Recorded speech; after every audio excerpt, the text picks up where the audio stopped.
Saudara, tema firman Tuhan kita di bulan ini sampai minggu kedua di bulan November kita akan bahas mengenai devotional reading gitu ya, tentang perenungan pribadi kita ya, pembacaan perenungan di dalam kehidupan kita sehari-hari, saudara ya. Kita akan bahas mengenai itu dan kita akan dasarkan ini dari satu tradisi gereja mula-mula yang dikenal dengan Lectio Divina gitu ya. Satu metode yang dipakai oleh Bapak Gereja untuk mempelajari dan merenungkan firman Tuhan, saudara ya. Nah, ini seri khotbah kita yang baru yaitu devotional reading. Sebelum saya masuk ke dalam yang lebih dalam lagi, saudara, saya mau ajak kita baca ayat ini bersama-sama, saudara ya. Kita baca 1, 2, 3. Segala tulisan yang diilhamkan Allah memang bermanfaat untuk mengajar, untuk menyatakan kesalahan, dan untuk memperbaiki kelakuan, dan untuk mendidik orang dalam kebenaran. Puji Tuhan. Nah, saudara, akhir-akhir ini, terutama di negara-negara barat, ada keraguan, saudara ya, terhadap firman Tuhan. Ada petisi-petisi yang mengajak supaya firman Tuhan itu ada bagian-bagian yang sudah nggak relevan dengan budaya modern sekarang ini gitu ya. Kemudian mereka berusaha untuk mengganti beberapa hal yang menurut mereka sudah outdated, udah nggak update lagi dengan budaya dan pemahaman yang saat ini sangat progres sekali gitu ya. Kita sebagai orang percaya kita bersandar terhadap firman Tuhan. Kita tahu dan percaya bahwa firman Tuhan itu berasal dari Tuhan, diilhamkan oleh Allah menurut ayat ini, dan diberikan oleh Tuhan untuk bisa mengajar kita, saudara. Diberikan kepada kita menurut firman Tuhan yaitu untuk kita bisa melihat kesalahan kita, memperbaiki kelakuan kita. Kemudian kita bisa tahu apa yang harus kita ambil, keputusan-keputusan yang harus kita ambil yang berdasarkan dengan kebenaran. Nah, saudara, beberapa tahun yang lalu ada di majalah Times, saudara, ada 3 kali mereka bawa artikel, saudara ya, tentang apakah Alkitab itu bisa dipercaya gitu ya. Yaitu how true is the Bible, seberapa benar Alkitab itu gitu ya. Kemudian di majalah Time beberapa tahun kemudian ada lagi, is the Bible fact or fiction? Apakah Alkitab itu fakta atau fiksi atau khayalan saja gitu ya. Kemudian tahun 2007 ada satu itu tema utama dari majalah Time juga yang katakan, kenapa kita harus mengajar Alkitab di sekolah umum, tapi ada tulisan kecil gitu ya di sini. But very very careful. But very very careful. Nah, saudara, ada banyak pertanyaan tentang apakah Alkitab bisa dipercaya, saudara. Nah, saya catat beberapa hal di sini, saudara ya. Kenapa Alkitab bisa dipercaya, tentang bukti sejarah, saudara ya. Alkitab adalah satu buku yang berakar terhadap sejarah manusia, saudara ya. Tempat-tempat yang tertulis adalah tempat-tempat yang nyata, saudara. Yang ada dalam Alkitab kita, setiap kota yang tertulis di sini adalah kota-kota yang nyata. Walaupun, saudara, berapa puluh tahun yang lalu, ada orang-orang, banyak orang yang gak percaya dengan apa yang di Alkitab. Ada di dalam Kejadian pasal 15 ayat 20 itu, ada bicara tentang Bani Hittite, bahasa Inggrisnya, Bani Het atau bangsa Het. Suka dikatakan dalam Alkitab sebagai bangsa Het atau Bani Het gitu ya.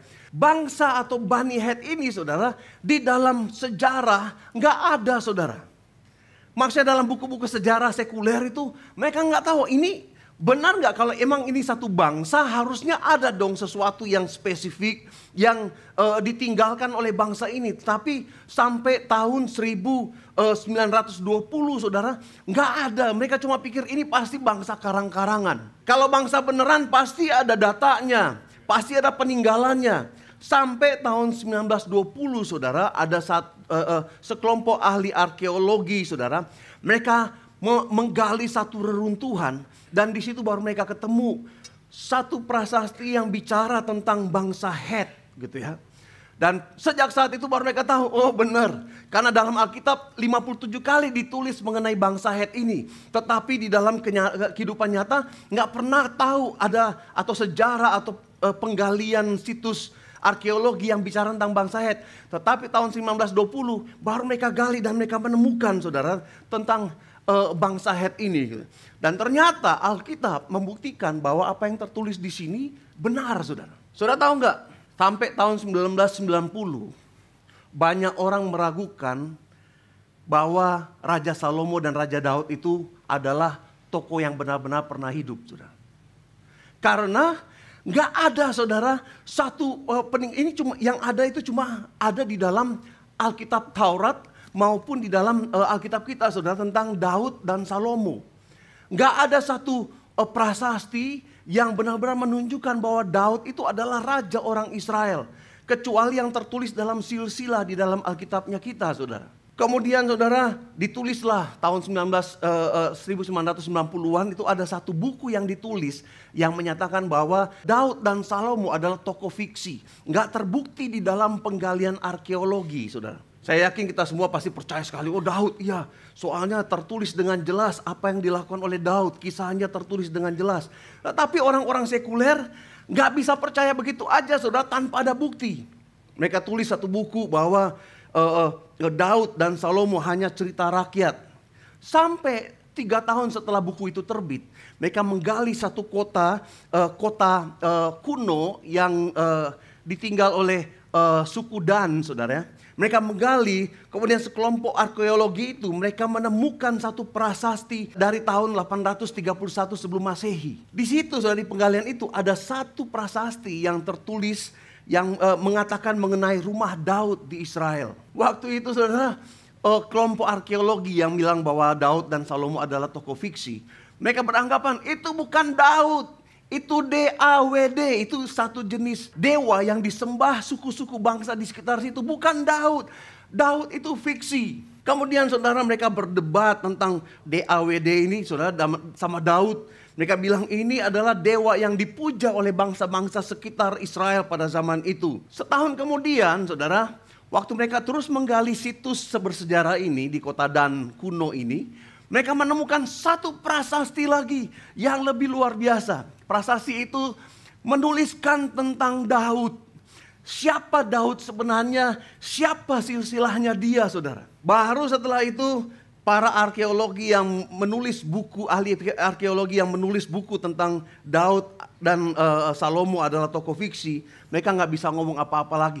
Sebab sejak saat itu penggalian demi penggalian arkeologi menunjukkan bahwa apa yang sudah ditulis dalam Alkitab adalah fakta sejarah bukan fiksi saudara. Amin. Kemudian saudara, ada bukti-bukti bahwa Alkitab ini adalah sesuatu yang bisa dipercaya. Adalah firman yang bisa dipercaya. Ada banyak bukti nubuatan saudara dalam Alkitab yang membuktikan apa yang dikatakan oleh Alkitab, oleh para nabi adalah satu kebenaran. Sebelum orang Israel saudara pembuangan di Mesir saudara selama 430 tahun saudara tertulis sudah dinubuatkan oleh Tuhan kepada nabinya saudara. Kemudian pembuangan Israel ke Babilonia selama 70 tahun saudara sudah dinubuatkan sebelum hal itu terjadi oleh nabi-nabinya saudara. Kemudian Yehezkiel menubuatkan pembentukan negara Israel yang terjadi 2500 tahun setelah Yehezkiel menyampaikan nubuatannya saudara. Wah saudara, ini Alkitab ini luar biasa saudara. Alkitab ini membuktikan banyak hal saudara. Bahkan sampai saat ini saudara, para ahli arkeologi untuk mencari penemuan-penemuan, mereka meneliti Alkitab saat ini saudara. Ini ada kota katanya antara gunung ini dan sungai ini ada kota. Tapi kok nggak ada sekarang. Jadi mereka pakai patokan yang tertulis dalam firman Tuhan, dalam Alkitab dan kitab-kitab sejarah di sini saudara. Untuk mulai penggalian berdasarkan apa yang diinformasikan oleh Alkitab saudara. Dan selalu saudara mereka menemukan yang ditulis Alkitab itu benar saudara. Bukti konsistensi dalam Alkitab saudara juga kita bisa lihat. Ini Alkitab luar biasa sekali. Ditulis dalam rentang waktu 1500 tahun saudara. Oleh kira-kira 40 orang yang berbeda. Yang profesinya dari raja sampai nelayan dan petani saudara. Mereka menulis dalam jangka waktu 1500 tahun di 3 benua yang berbeda, saudara.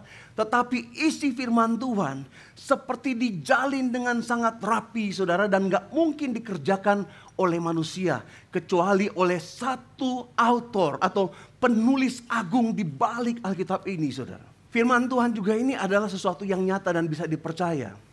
Karena saya yakin kalau saya tanya di sini bagaimana firman Tuhan mengubah hidup Anda, saya yakin sebagian besar 80% dari Anda akan cerita bagaimana ayat firman Tuhan sanggup mengubah hidup Anda, saudara.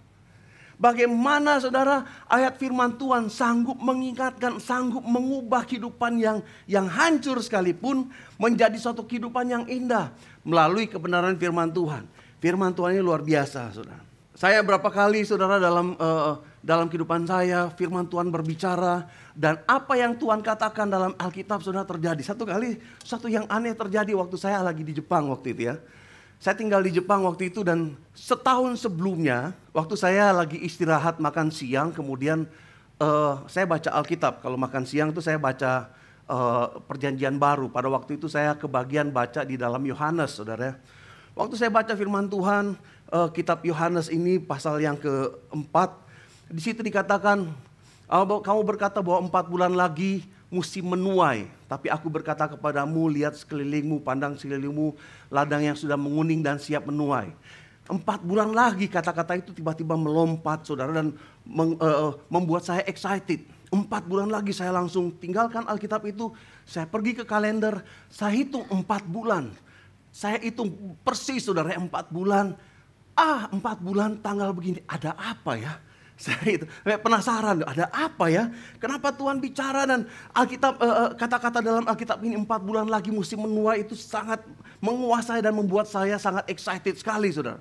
Saya tulis di Alkitab, saya lingkari dan saya tulis di situ waktu penuaian, saudara. Sampai saya tahu gitu apa yang akan terjadi 4 bulannya akan datang. Sampai satu kali saya dipanggil oleh 4 bulan kemudian ya, saya udah lupa apa yang saya tulis dalam kalender itu. Pendeta di gereja yang di Jepang ini, Pak Pendeta Caleb Supratman, beliau panggil saya dan beberapa tim di situ ya.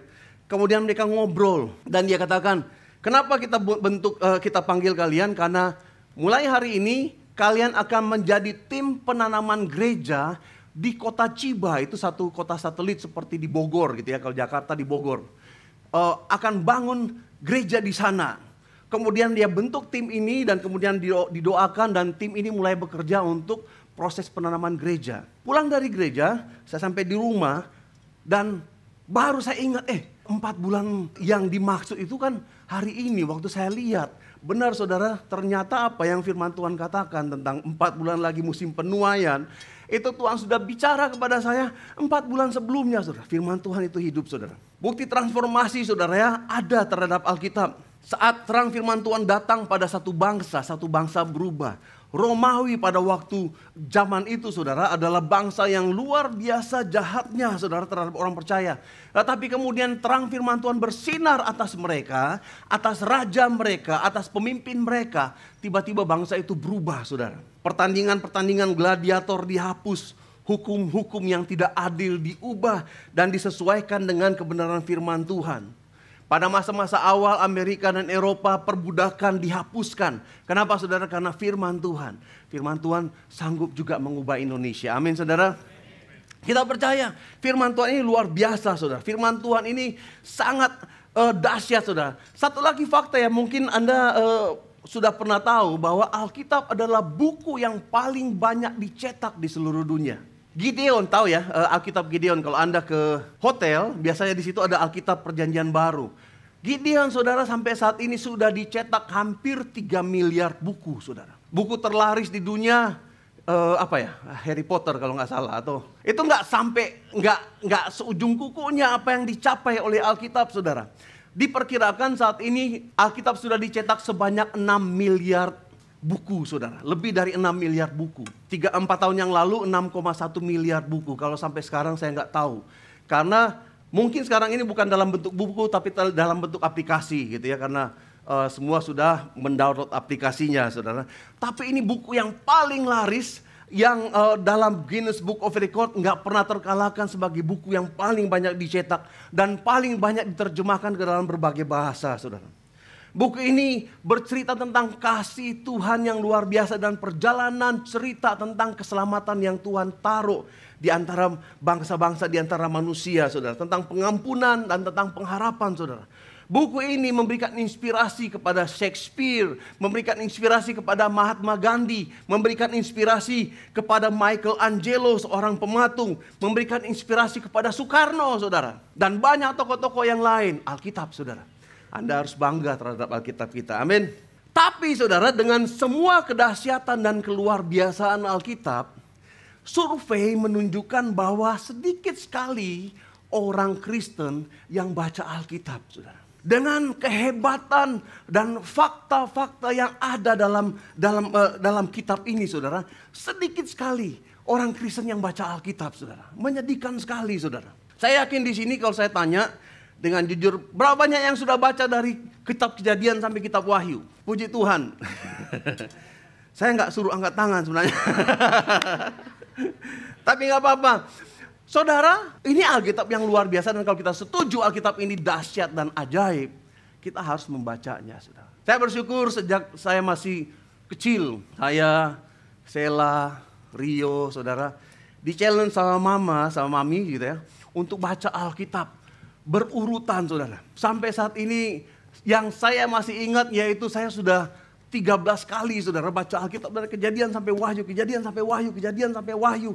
Setelah 13 kali saya lupa, saudara, sudah nggak track lagi gitu ya. Karena sering gitu ya. Kadang-kadang dalam setahun satu Alkitab, kadang-kadang butuh waktu 1,5 tahun, kadang-kadang butuh waktu 2 tahun, saudara, untuk baca Alkitab.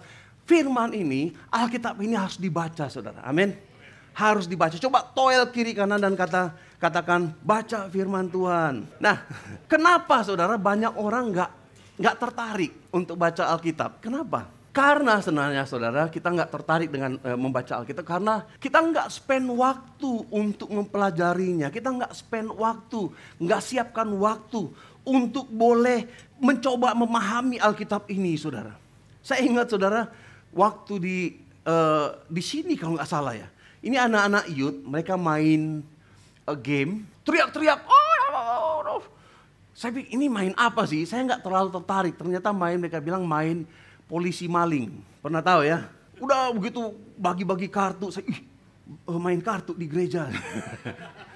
Bagi-bagi kartu, kemudian tiba-tiba udah melotot kiri kanan. Kemudian udah mulai kode-kode, kemudian teriak-teriak gitu ya. Saya nggak tertarik. Ini ngapain sih, main apa sih ini? Saya nggak tertarik dengan permainan polisi dan maling. Karena saya nggak spend waktu. Tapi waktu lihat mereka bermain kayaknya menarik sekali gitu ya. Karena kayaknya excited banget waktu mereka main polisi dan maling ini. Kenapa saya nggak tertarik, saudara? Karena saya nggak spend waktu untuk mencoba mengerti. Untuk coba memahami, saudara. Nah saudara, saya sekarang ini banyak sekali nonton olahraga baseball gitu ya. Olahraga baseball. Ada satu seri, dulu saya suka sekali dengan drama Korea, tetapi kemudian makin lama saya capek, saudara ya, kalau drama Korea itu aja temanya gitu ya. Nah, ada satu acara Chaegang Yaku namanya. Chaegang Yaku artinya clean swipe baseball. Main baseball gitu ya, olahraga baseball. Saya suka nonton sekali. Dan saya, saudara, sangat suka main baseball. Waktu saya SMA ikut dalam klub softball, saudara, hampir sama seperti baseball. Jadi waktu saya nonton itu, saudara, saya sangat enjoy. Saya bisa teriak-teriak sendiri sampai waktu itu Matthew, saya nonton di atas, Matthew lagi di bawah, kemudian saya excited bilang, ya pokoknya bisa aneh sendiri gitu ya, nonton itu. Matthew datang dan katakan, Dad, kenapa dia marah-marah? Enggak, tadi dia salah lempar bola, makanya jadi kesel banget.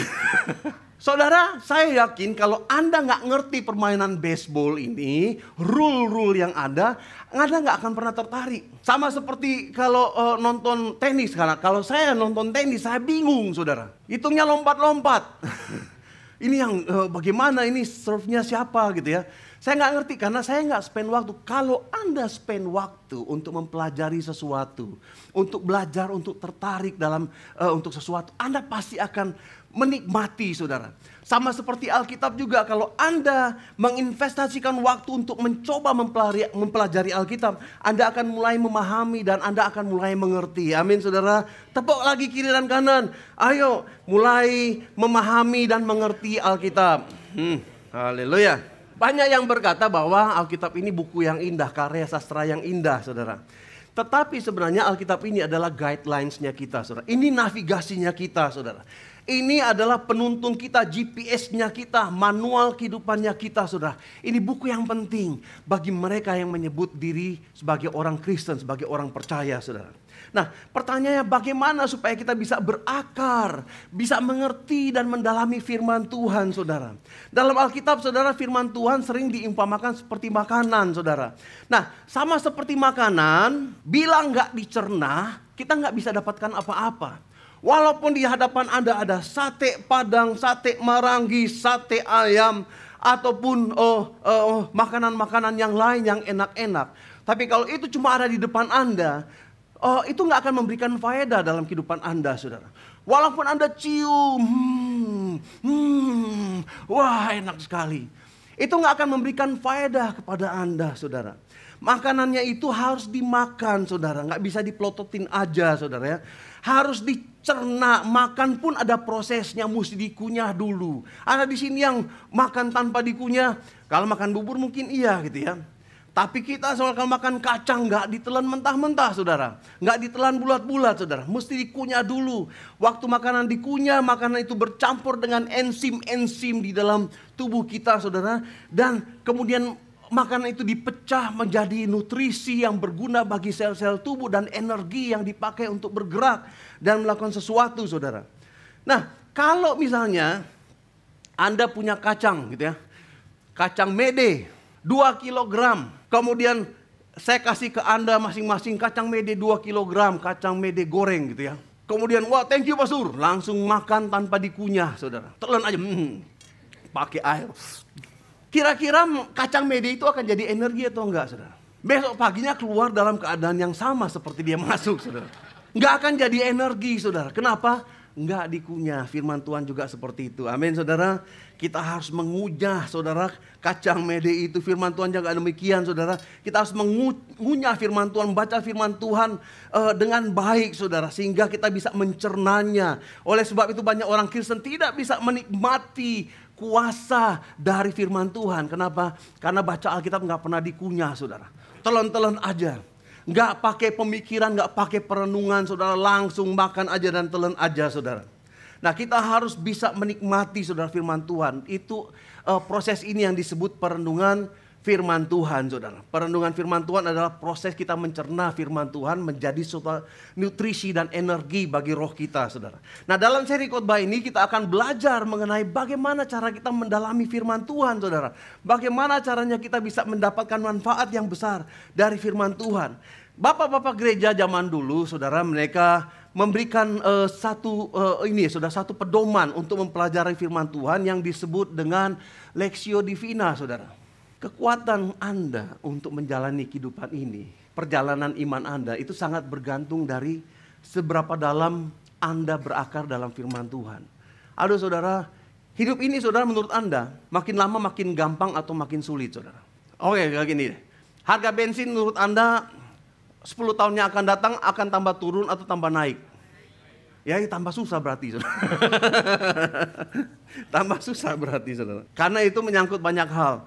Kita juga beginian, saudara, kehidupan kita akan lama makin sulit. Kita nggak akan bisa punya kekuatan menjalani hidup ini, saudara, kalau kita nggak berakar dalam firman Tuhan. Itu sebabnya kita perlu belajar firman Tuhan. Nah, ini proses yang kita akan belajari, saudara. Saya akan bahas pada hari ini secara brief aja gitu ya. Karena mulai minggu depan kita akan bahas satu persatu lebih dalam lagi, saudara. Dan saya mau ajak kita semua untuk setia, untuk datang, untuk bisa mengikuti setiap pengajaran yang ada di gereja ini. Mengenai bagaimana cara kita mengunyah firman Tuhan, mencerna firman Tuhan dan mengambil intisari dari firman Tuhan. Nah, Lectio Divina ini artinya, Lectio itu artinya pembacaan. Divina artinya ilahi. Jadi mungkin kita bisa terjemahkan secara bebas yaitu pembacaan ilahi, perenungan ilahi. Pada waktu kita membaca firman Tuhan itu menjadi sesuatu yang memberikan kekuatan kepada kita. Nah, Lectio Divina ini dimulai dari abad ketiga, saudara, tahun 200-an, saudara, oleh Origen Adamantius, saudara. Dia mengajarkan tentang bagaimana membaca firman Tuhan dan menjadikan Yesus sebagai pusat dalam pembacaan kita, saudara. Kemudian Lectio Divina itu dikembangkan juga oleh Benedict, saudara, di abad yang kelima tahun 400-an. Dia mulai mengembangkan itu dan di setiap biara-biara, saudara, di gereja mula-mula, saudara, mereka mengajarkan bagaimana cara kita merenungkan firman Tuhan dan mendapatkan manfaat yang besar melalui firman Tuhan ini. Nah, melalui seri khotbah ini saya ingin challenge Anda semua di sini. Bukan untuk cari waktu, untuk siapkan waktu. Jangan cuma cari waktu, nanti saya cari waktu. Nggak akan dapat, saudara. Karena waktu kita akan dicuri oleh TikTok. Waktu kita akan dicuri oleh Facebook. Waktu kita akan dicuri oleh berita-berita, saudara. Sampai kita nggak akan ketemu, nggak akan pernah bisa ketemu waktu untuk merenungkan firman Tuhan. Buat waktu, saudara. Amin. Nah, saudara, saya mau challenge Anda untuk buat waktu bagi Tuhan. Bagi Anda yang mau terima challenge ini, Anda bisa, saudara, saya mau ajak Anda untuk bangun lebih awal, saudara. Kalau Anda biasanya bangun jam 7, bangun jam 6, saudara. Kalau Anda biasa bangun jam 6, bangun jam 5, saudara. Saya challenge Matthew bangun jam 5, saudara. Saya challenge diri saya juga untuk bangun jam 5, untuk membaca firman Tuhan, saudara. Saya mau ajak kita semua untuk merenungkan firman Tuhan paling enggak 15 menit sehari atau 30 menit, saudara, dengan Lectio Divina ini, saudara. Dan saya yakin Anda akan mengalami perubahan hidup pada waktu Anda menjadikan ini satu kebiasaan untuk setia melakukan perenungan firman Tuhan. Saya percaya Alkitab akan memberikan impact kepada Anda dan kehidupan Anda pada waktu Anda melakukan perenungan firman Tuhan ini, saudara. Kita lihat secara brief aja ya, secara umum satu persatu. Nanti mulai minggu depan kita akan pelajari lebih dalam lagi, saudara ya. Yaitu pertama, membaca firman Tuhan. Coba katakan sama-sama, membaca firman Tuhan. Lectio, saudara ya. Nah, Alkitab katakan di dalam Roma 10 ayat 17. Jadi iman timbul dari pendengaran dan pendengaran oleh firman Kristus. Saudara, di masa ini, di bagian ini, saudara, waktu Anda membaca firman Tuhan pagi-pagi, bangun, apa yang saya lakukan waktu saya bangun pagi-pagi, jam 5 kurang 10, lampu langsung menyala otomatis. Wah, saya nggak bisa tidur lagi kalau gitu. Kemudian jam 5 pas, lagu kan alarm di handphone itu bisa disetel supaya alarmnya bukan tapi lagu gitu ya. Lagu yang pertama muncul pagi hari, saudara, jam 5 pagi itu I love you Lord. Saya suka yang dinyanyiin oleh Sisi Winas gitu ya, karena lebih emosional gitu ya. Jadi pagi-pagi pasti langsung bangun, saudara, langsung sikat gigi, langsung minum air putih banyak-banyak, saudara. Kalau bisa, saudara, kalau sikat gigi aja nggak mempan, matanya ditaruh dikit, taruh dikit odol gitu, langsung nggak bisa merem lagi, saudara. Bangun pagi-pagi, kemudian siapkan waktu karena itu waktu yang spesial bagi Anda. Bertemu dengan Tuhanmu, mendengar suara Tuhanmu. Kemudian pada waktu itu baca Alkitab, saudara. Apa yang saya baca, saudara, hari ini pembacaan firman Tuhan dari Living Life itu tentang Amsal pasal 1. Amsal pasal 1, di depan itu ada buku Living Life.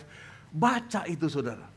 Saya baca berulang-ulang Amsal pasal 1 ayat 1 sampai 19 pada hari ini. Kemudian baca lagi sampai saya bacanya bersuara, saudara. Karena firman Tuhan katakan iman timbul dari pendengaran gitu ya. Kemudian pendengaran oleh firman Kristus. Saya baca Living Life ini, saudara, dari ayat yang pertama. Kemudian mengejar hikmat gitu. Amsal Salomo bin Daud Raja Israel. Untuk mengetahui hikmat dan didikan, untuk mengerti kata-kata yang bermakna. Untuk menerima didikan yang menjadikan pandai serta kebenaran, keadilan dan kejujuran. Untuk memberikan kecerdasan kepada orang yang tak berpengalaman dan pengetahuan serta kebijakan kepada orang muda. Baiklah orang bijak mendengarkan dan menambah ilmu. Baiklah orang yang berpengertian memperoleh bahan pertimbangan. Saudara, baca Alkitab itu, saudara, dengan bersuara di bagian ini, saudara, membaca firman Tuhan. Bagian Allah yaitu menanam firman Tuhan, dan bagian kita itu menerima firman Tuhan dengan hati yang lembut, saudara, dengan sikap hati yang lembut. Ini berbicara tentang hati kita yang siap untuk dibentuk dan untuk menerima teguran Tuhan. Hati yang lemah lembut adalah hati yang tidak memberontak, saudara ya. Pada waktu Alkitab berkata, ini kadang-kadang hatinya kita gampang ini ya, saudara. Waktu firman Tuhan berkata, menegur kita, misalnya, hai ular beludak, misalnya. Ini pikiran kita langsung mikirin orang yang kita nggak suka. Firman Tuhan ini cocok buat dia. Saudara, kita harus memiliki hati yang lemah lembut pada waktu firman Tuhan berbicara, kemudian kita baca dengan bersuara. Karena firman Tuhan, karena survei ini ya, bukan firman Tuhan. Survei katakan bahwa kita akan lupa 95% dari yang kita dengarkan, saudara. Yang kita cuma baca, saudara. 95% akan kita lupa dengan segera. Saya yakin begitu selesai ibadah pada hari ini, Anda turun ke bawah, cium aroma soto gitu ya. Tiba-tiba firman Tuhan sudah nggak Anda ingat lagi gitu ya. Karena pikiran kita itu gampang, makanya baca berulang-ulang, baca dengan suara yang bisa Anda dengar dengan telinga sendiri, saudara ya. Kemudian berikutnya, yaitu merenungkan firman Tuhan, meditatio gitu ya. Yakobus 1 ayat 25 kita baca bersama-sama, 1, 2, 3. Tetapi barang siapa meneliti hukum yang sempurna, yaitu hukum yang memerdekakan orang, ia bertekun di dalamnya. Jadi bukan hanya mendengar untuk melupakannya, tetapi sungguh-sungguh melakukannya. Ia akan berbahagia oleh perbuatannya. Ini dikatakan meneliti hukum yang sempurna, saudara. Itu adalah perenungan firman Tuhan. Waktu Anda baca Alkitab, saudara, waktu Anda baca Amsal pasal 1 ayat 1 sampai 19 ini, saudara, Anda baca, saudara, dengan hati yang kritis, saudara, meneliti, saudara ya, bukan untuk mendengar dan melupakan, tapi sungguh-sungguh, gitu ya, bertekun di dalamnya, kata firman Tuhan. Coba lingkari dan tandai kata meneliti, kemudian bertekun di dalamnya, karena ini adalah kata-kata kunci dalam ayat ini, saudara. Meneliti artinya bukan sekedar membaca, tapi mempelajari dengan seksama. Jadi meneliti firman Tuhan artinya kita melihat dengan teliti, saudara ya. Kita melihat dengan lebih dekat, saudara, dengan lebih serius. Sampai kita menemukan kedalaman dari firman Tuhan, saudara. Ini meditatio, ini adalah perenungan, saudara ya. Meditasi kita, saudara. Yosua pasal 1 ayat 8 dikatakan demikian. Janganlah engkau lupa memperkatakan kitab Taurat ini. Dikatakan memperkatakan, mengucapkan dengan bersuara. Tetapi renungkanlah itu siang dan malam. Perhatikan lagi sekali lagi, renungkan itu siang dan malam. Supaya engkau bertindak hati-hati sesuai dengan segala yang tertulis di dalamnya. Sebab dengan demikian perjalananmu akan berhasil dan engkau akan beruntung. Saudara, katakan sama-sama meditatio, merenungkan firman Tuhan. Langkah ketiga yaitu apa, saudara? Oratio, artinya berdoa atau mendoakan firman Tuhan, saudara. Apa maksudnya, saudara? Kadang-kadang kan kita baca Alkitab cuma pengen baca aja. Tetapi kita harus memberikan waktu di sini untuk bukan cuma kita membaca dan menerima, tapi kita berkomunikasi dengan Tuhan. Tuhan, apa artinya firman Tuhan ini? Tuhan, mungkin ada hal-hal yang Tuhan katakan dan Tuhan tegur dalam kehidupan kita. Kita pelajari itu, saudara. Kita dengan lembut hati. Kita berkomunikasi dua arah. Kita merenungkan firman Tuhan. Kemudian kita menanggapi firman Tuhan, saudara. Nyatakan syukur pada waktu Anda menemukan ayat-ayat yang memberikan kekuatan dan memberikan pertolongan dan peneguhan dalam kehidupan Anda. Bertobat kalau ada firman Tuhan yang mengingatkan akan dosa Anda, saudara. Kemudian naikkan pujian pada waktu kita menemukan pernyataan-pernyataan kebaikan Tuhan melalui ayat yang kita baca, saudara. Doakan firman Tuhan itu. Mendoakan firman Tuhan. Kemudian yang bagian keempat, saudara, yaitu kontemplasi dalam hadirat Tuhan. Kontemplatio atau kontemplasi itu bicara tentang bukan sesuatu yang kita memaksakan, saudara. Tetapi adalah suatu sikap hati yang waktu kita merenungkan firman Tuhan dan firman Tuhan kita mendapatkan intisari dari firman Tuhan. Kontemplasi itu yaitu kita membawa itu ke dalam perenungan itu mengendap di dalam hati kita, saudara. Membiarkan itu mengendap dan kita menyerahkan diri kepada Tuhan. Mengucap syukur kepada Tuhan. Ini adalah langkah yang suka beberapa ahli katakan ini kontemplasi ini yaitu seperti mengistirahatkan firman Tuhan. Membiarkan dia berdiam kemudian seperti air. Mulai mengendap hal-hal yang menjadi intisari firman Tuhan itu mulai mengendap ke dalam secara pelan-pelan kita menikmati itu, saudara. Itu adalah langkah keempat, kontemplasi, saudara ya, atau suka dibilang rest atau istirahat. Ketika kita mendengarkan membaca firman Tuhan kemudian merasa bersyukur untuk persekutuan dan keintiman yang kita dapatkan melalui firman Tuhan. Itu kontemplatio. Kita membiarkan firman Tuhan yang kita makan mulai dicerna, saudara, seperti makanan gitu ya. Masuk ke dalam mulut kita setelah kita kunyah, masuk ke dalam lambung, dihancurkan menjadi partikel-partikel yang kecil. Itu kontemplasi, saudara ya. Kemudian masuk ke dalam usus kita, saudara, diserap oleh usus ke dalam aliran darah, dibawa kepada sel-sel tubuh kita. Setiap nutrisi yang dibutuhkan sel dibawa sampai ke tempatnya, saudara, ke selnya, saudara. Kemudian memberikan energi kepada kita. Itu kontemplasi, saudara ya. Itu kita mendapat energi untuk bertindak atas dasar firman Tuhan. Dan kemudian nutrisi untuk bertumbuh, saudara. Mazmur pasal 1 ayat 2-3 kita baca bersama-sama. 1, 2, 3. Tetapi yang kesukaannya ialah Taurat Tuhan. Dan yang merenungkan Taurat itu siang dan malam. Ia seperti pohon yang ditanam di tepi aliran air. Yang menghasilkan buahnya pada musimnya dan yang tidak layu daunnya. Apa saja yang diperbuatnya berhasil, saudara. Waktu kita merenungkan firman Tuhan sama seperti dikatakan seperti pohon, saudara. Anda gak pernah lihat kan ya pohon yang getol banget ngisep air. Enggak, saudara, tapi perlahan, saudara, melalui akar-akarnya mereka mengalami kontemplasi gitu ya. Segala sesuatu berjalan seperti natural, saudara. Segala sesuatu berjalan pada aliran air itu mulai mengalir ke dalam pohon ini. Nutrisi-nutrisi dari dalam tanah juga diambil, saudara. Kita menjadi orang yang mengendapkan firman Tuhan sehingga firman Tuhan bekerja dengan maksimal dalam kehidupan kita, saudara. Yang kelima, saudara, yaitu melakukan firman Tuhan atau aktio gitu ya, melakukan action. Apa yang kita lakukan sebelum mendengarkan firman Tuhan, menerima firman Tuhan, yaitu kita mempelajari, kemudian setelah kita mempelajari kita merenungkan, kemudian kita berdoa kepada Tuhan, kemudian kita kontemplasi mengizinkan firman Tuhan itu mengendap dalam kehidupan kita.